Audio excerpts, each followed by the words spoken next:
Hello everyone, welcome to Achievers IAS classes.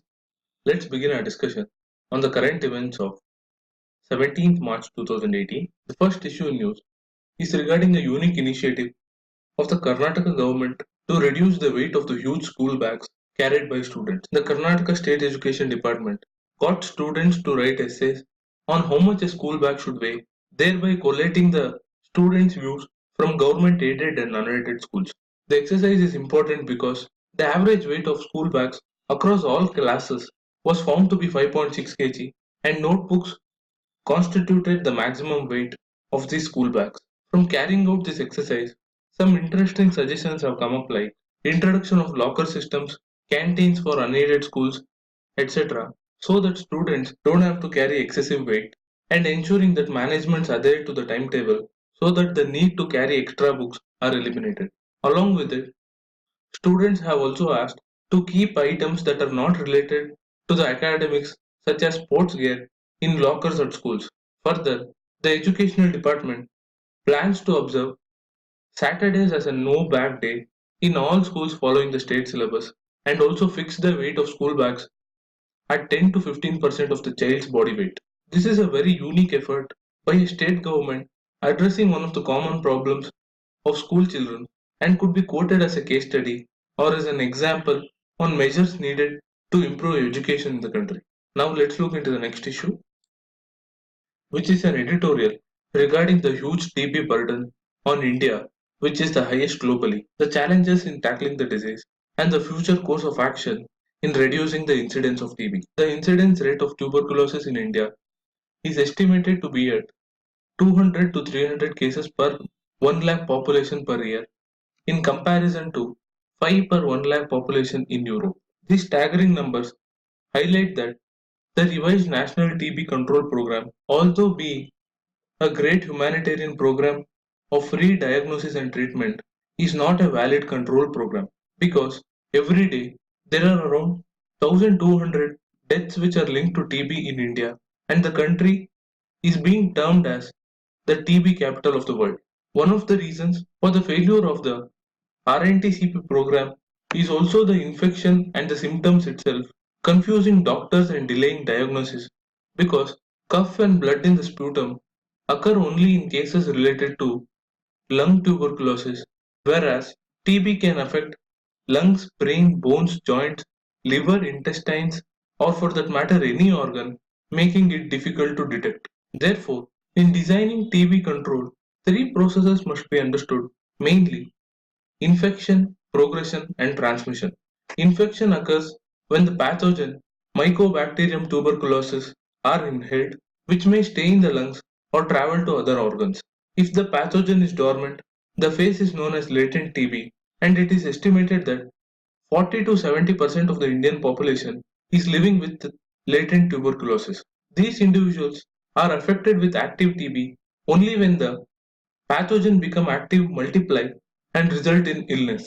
And it is only when active TB affects the lungs, these pathogens find an exit route to the atmosphere necessary for transmission to other individuals. In this regard, what are the steps needed so that the progression of TB can be retarded? The first and foremost thing is to have a united strategy including all stakeholders from the public as well as private healthcare sector. Next, public education on TB and its prevention must be started beginning with the schools to replace ignorance and misconceptions. In this regard, experts recommend that children in the age group of 5 to 10 years must be screened and those with latent TB must be treated to prevent any further progression.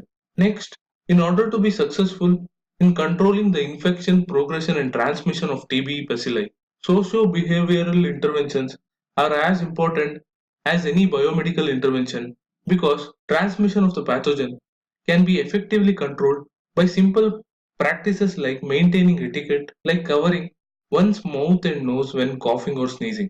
Further, treatment should begin as soon as the symptom shows up rather than only after 2 weeks of cough in an individual according to the RNTCP guidelines, which will result in loss of precious lead time due to the delay in diagnosis. Finally, universal primary health care for the early diagnosis is essential for TB control And given that the Prime Minister has recently launched a campaign to end the incidence of TB in the country, the government should learn from the experience of other countries that have reduced TB incidence by granting universal healthcare. With that, let's look into the next issue, which is regarding the recent submission of the Union government in the Supreme Court that the comparison between Rohingya Muslims and Sri Lankan refugees is misconceived.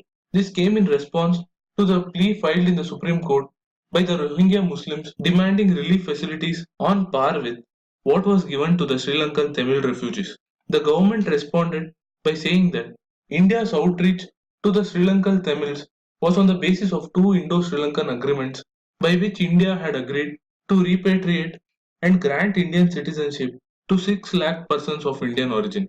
Further, the government also denied the charge that stun grenades and chili powder were used against Rohingya Muslims to push them away from Indian border, highlighting that any foreigner entering India should have a valid passport. We'll further discuss this issue based on the final verdict of the Supreme Court in the days to come.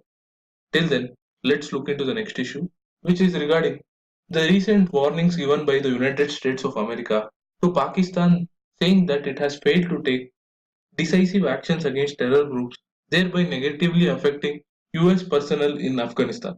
The US president, as part of his South Asia policy, had criticized Pakistan in the past too for providing safe havens to terror groups carrying out attacks in Afghanistan and destabilizing the region. Through the present statement, the US also wants Pakistan to take action against Pakistan based terrorist groups that target India like the Lashkar-e-Taiba, the Jaish-e-Mohammed, etc. This is a welcome move, but we have to wait and watch on the future course of action which could deter Pakistan to provide safe haven to terrorist groups. With that said, I wrap up today's news analysis. Do share this content if you like it. Thank you for watching. Have a nice day.